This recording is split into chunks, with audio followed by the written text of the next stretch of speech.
అనగనగా అంగరాజ్యాన్ని పరిపాలించే షణ్ముఖవర్మ దేవరాయపురం అనే రాజధానిలో నివసించేవాడు. అతని కార్యకలాపాలన్నీ అదే ఊరి నుండి కొనసాగించేవాడు. ఒకనాడు ఆయన అతని మంత్రితో ఇలా మాట్లాడుతూ ఉంటాడు. మహామంత్రి, మన రాజ్యం ఎలా ఉంది? రాజ్య ప్రజలందరూ సుభిక్షంగా ఉండాలనేది మా కోరిక. కానీ ప్రజలందరూ ఆనందంగా ఉన్నారని ఎలా తెలుసుకోవాలో అర్థం కావటం లేదు. ప్రభు, మన రాజ్యం ఎప్పుడూ సుభిక్షంగానే ఉంటుంది. మీరు మారువేషంలో ఊరూరా తిరుగుతూ ప్రతి ఒక్క వ్యక్తి ఆనందంగా ఉన్నాడో లేదో తెలుసుకునేవారు గాని గత 3 ఏళ్లుగా గ్రహకూటమి కారణంగా మీరు మన రాజధానిలో ఉండటమే మీకు ఈ రాజ్యానికి శ్రేయస్కరమని పండితుల వారు చెప్పారు. మీరు ఇక్కడే ఉన్నా మీ మనసు మాత్రం ప్రజల మధ్యలోనే ఉంది. ఆ విషయం నాకు అర్థమవుతుంది ప్రభు.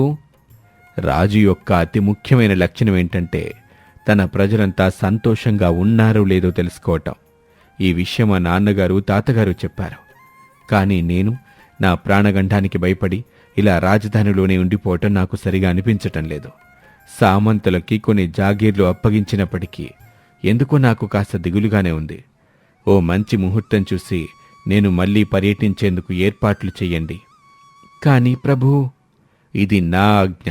అలా రాజుగారు గట్టిగా పట్టుపట్టడంతో అతని గ్రహస్థితి సరిగ్గా లేనప్పటికీ చేసేదేమీ లేక రాజుగారి పర్యటనకు సిద్ధం చేశారు మహామంత్రి.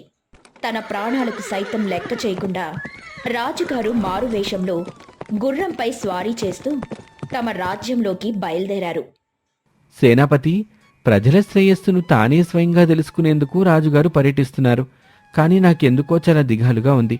ఆయన ఆరోగ్యంగా ఉన్నప్పుడే ఈ రాజ్యం సుభిక్షంగా ఉంటుంది. మీరు కంగారు పడకండి మంత్రిగారు. మన జాగీరులో చాలామంది వైద్యులున్నారు. ఇక మన సైనికులంతా రాజుగారిని ఎప్పటికప్పుడు కాపలాగాస్తూ ఉంటారు. రాజుగారిని కాపాడుకోవటం మన బాధ్యత. అలా వెళ్లిన రాజుగారు ఓ 10 రోజుల పాటు ప్రతి గ్రామాన్ని చుట్టుముడతారు. ప్రజల కష్టసుఖాలు తెలుసుకుంటారు. అలా తన పర్యటన 10 రోజులు గడిచాక రాజుగారు తిరిగి రాజధానికి చేరుకుంటారు. మహామంత్రి, ఈ 10 రోజులు నాకు 10 క్షణాలుగా గడిచిపోయాయి. రాజ్యంలో ప్రతి ఒక్కరిని పలకరించాను. ప్రతి ఇంటి కష్టాలు తెలుసుకున్నాను. పాలన సరిగానే ఉన్నప్పటికీ ప్రకృతి వైపరీత్యాల వల్ల కొంతమంది బాధపడుతున్నారు. కనుక పూజారుల్ని పిలిచి హోమాలు జరిపించండి. ఎక్కడో అధర్మం లేకపోతే ప్రకృతి ఇలా వర్షాలు లేక కరువుల్లో మనల్ని నెట్టదు. చిత్తం ప్రభు. అలా చెప్పి మహామంత్రి పూజారులను పిలిపిస్తారు. ప్రణామాలు రాజుగారు. మీరు చెప్పింది ముమ్మాటికి నిజమే. ఎక్కడో ఏదో అధర్మం జరగకపోతే ప్రకృతి ఇలా మనల్ని బాధ పెట్టదు. కానీ అది ఎక్కడ జరుగుతుందో కనిపెట్టాల్సిన బాధ్యత కూడా మనదేనండి. ఇప్పటికే మీరు మీ ప్రాణాలకు గండం ఉందని తెలిసినప్పటికీ ఈ గ్రహకూటమిలో రాజధాని దాటి బయటకు వెళ్లారు. అందుకు కూడా కొన్ని శాంతులు జరిపించాలి. మా ప్రయత్నం మేం చేస్తాం. కానీ మీ రక్షణ ఆ భగవంతుడే చూసుకోవాలి. ఇలా అనుకుంటూ పూజలను మొదలు పెడతారు. యజ్ఞ యాగాదులు చాలానే జరుగుతాయి. కొన్నాళ్లు గడిచాక ఆఖరి రోజున, ప్రభు, నేటితో పూజా కార్యక్రమాలన్నీ అయిపోయాయి. మీరు వచ్చి సమారాధన మొదలుపెట్టండి. రాజ్యంలో ప్రజానికమంతా భోజనం పూర్తి చేసి సమయానికి వర్షం గనక పడితే ఈ యజ్ఞం ఫలించినట్టు. లేదంటే ఈ రాజ్యాన్ని నేను ఏదో అతీత శక్తి వెంటాడుతున్నట్టుగా భావించాల్సిందే. అలా పూజారి గారు చెప్పిన మాటలు విని దైవ ప్రార్థన చేస్తూ రాజుగారు సమారాధన మొదలు పెడతారు. యావత్ ప్రజానికం భోజనం చేసేస్తుంది. ఆ రోజు గడిచిపోతుంది. మరుసటి రోజు ఉదయం రాజుగారు మంత్రిగారు కలిసి పూల తోటలో ఇలా మాట్లాడుకుంటూ ఉంటారు. మహామంత్రి, న్యాయంగా ధర్మంగా పరిపాలన కొనసాగిస్తున్నాం. కానీ ఇంకా ఏదో వెళితి రాజ్యంలో కనిపిస్తుంది. నాకు కూడా మనశ్శాంతి కలగటం లేదు. అక్కడక్కడ కొంతమంది ప్రజలు ఇబ్బందులు పడుతూనే ఉన్నారు. అసలు తప్పు ఎక్కడ జరుగుతుందో నేను శోధించాలనుకుంటున్నాను. మహారాజా, మీరు చెయ్యాల్సింది మీరు చేశారు. ఇక జరగబోయే దాని గురించి భగవంతుడిపై భారం వేయండి. ఇప్పటికే మీరు వద్దంటున్నా వినకుండా మీ ప్రాణాలకు తెగించి రాజధాని దాటారు. మరోసారి ఆ తప్పు చేయకండి. భయపడకండి మహామంత్రి. మన యువరాజు యుక్త వయసుకొచ్చాడు. అన్ని విద్యల్లో ఆరితేరినవాడు. నా తర్వాత అతను మన రాజ్యాన్ని బాగా చూసుకోగలుగుతాడు. ఇక నా విషయానికొస్తే నేను ఎన్నో పరాక్రమ యుద్ధాలను జరిపాను. ఎంతో సంపాదించాను. మా వంశపు పేరు నిలబెట్టాను. మా తల్లిదండ్రుల్ని, నా భార్యను కోల్పోయాను. ఇక నా ప్రాణానికి ఏమైనా తేడా ఏమీ లేదు. కాని రాజ్యానికి పట్టిన ఈ అతీత శక్తిని శాంతింపచేయకపోతే రానున్న తరాలకి కూడా ఇది పెద్ద ముప్పు తెచ్చిపెడుతుంది. కానీ మహారాజా, మీరేమీ చెప్పకండి మంత్రి. నేను తిరిగి వస్తాననే నమ్మకం నాకుంది. లేకపోతే మన యువరాజుకు పట్టాభిషేకం చేయించండి. మున్యాశ్రమంలో ఉన్న అతన్ని పిలిపించండి. అతన్ని ఒకసారి చూసి నేను పర్యటన కొనసాగిస్తాను. అలా చెప్పి యువరాజును రప్పించి తన కన్న కొడుకుని కల్లారా చూసి రాజు అతనికి రాజ్యాన్ని పరిపాలించేందుకు మెలకువలు కొన్ని చెప్పి పర్యటనకు ఒంటరిగా బయలుదేరాడు. అడవులు, కొండలు, కోనలు ఇలా ప్రతి చోట పర్యటిస్తూ ఉంటాడు. ఇంతలో గ్రహకూటమిలో ఓ ముఖ్యమైన రోజొస్తుంది. పండితుల వారు చెప్పినట్టుగా చూస్తే ఈ రోజు నాకు ప్రాణగండ ఉంటుంది. నా ప్రాణం పోయేలోపు నా రాజ్యానికి పట్టిన కీడు వదిలించుకోవాలి. ఇంతలో ఉన్నట్టుండి పెద్ద జడివాన మొదలవుతుంది.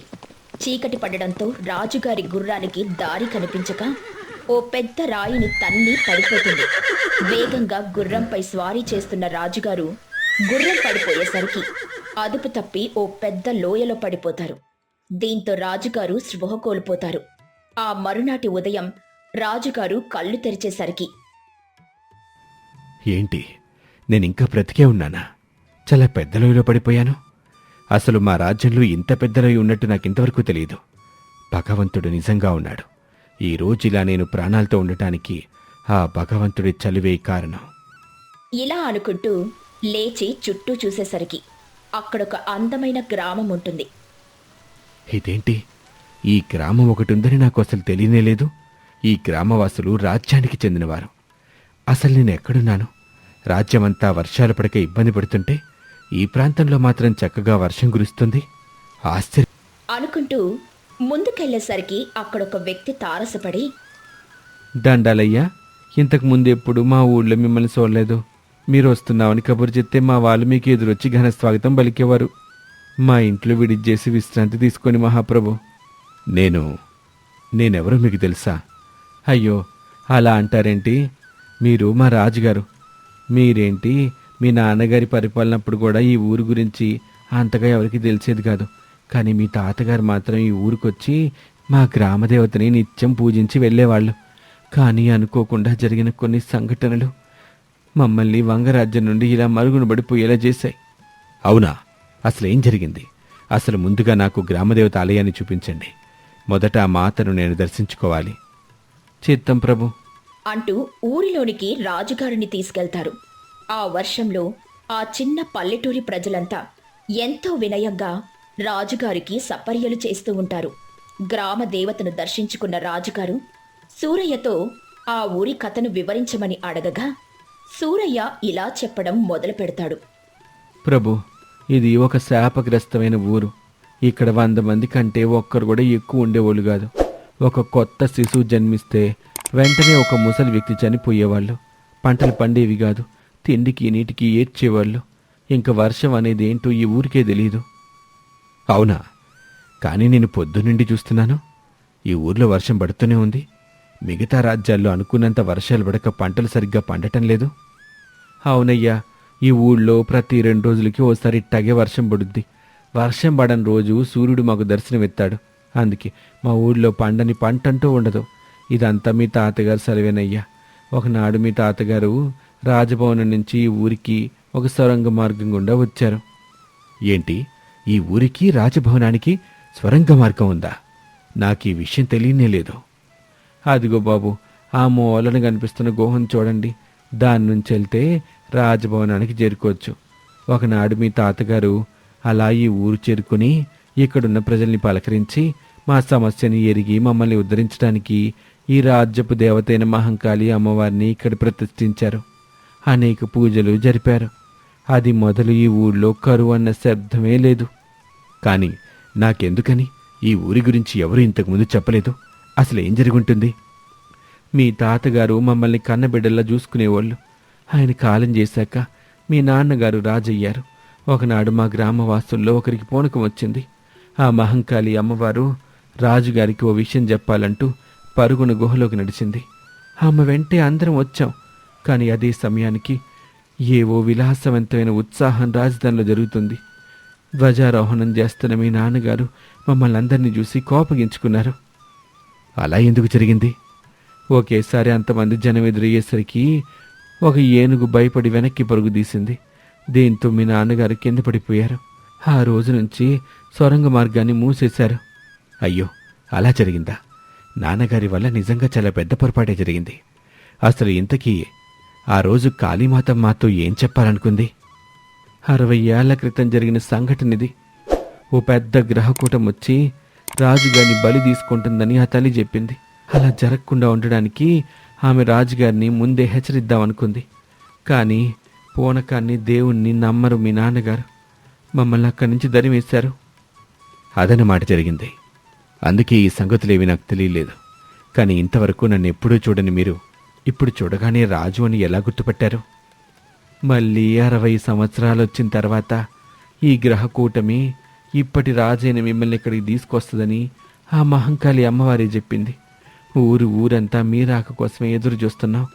మీ తాతగారి సమయం నుండి నేను బతికే ఉన్నాను. నేనే కాదు, ఈ ఊళ్ళో చాలామంది మీ తాతగారి మరణం తర్వాత బతికే ఉన్నారు.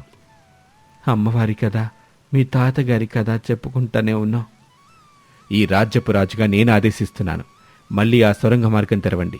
అమ్మవారికి మళ్ళీ కైంకర్యాలు మొదలుపెట్టాలి. ఇన్నాళ్ళు ఎలాంటి తప్పు చేయట్లేదు అనుకుంటూనే అమ్మవారిని పట్టించుకోకుండా ఉన్నా. అదే మా ప్రశాంతతను మాకు దూరం చేసింది. ఇలా చెప్పి రాజుగారు ఆ ఊర్లో అమ్మవారిని మళ్లీ పూజించడం మొదలుపెట్టారు. ఆ స్వరంగ మార్గ నేతలు జరిగిందంతా రాజప్రజలకు వివరించారు. మహామంత్రితో సహా అందరూ జరిగిన విషయాన్ని తెలుసుకుని ఆశ్చర్యపోయారు. మళ్లీ అమ్మవారిని ప్రతిరోజు పూజించడం అలవాటు చేసుకున్న ఆ రాజ్యం సుభిక్షంగా వర్ధిల్లింది. ఇలాంటి అద్భుతమైన వీడియోలను మళ్ళీ చూడాలంటే వెంటనే మా ఛానల్ని సబ్స్క్రైబ్ చేయండి.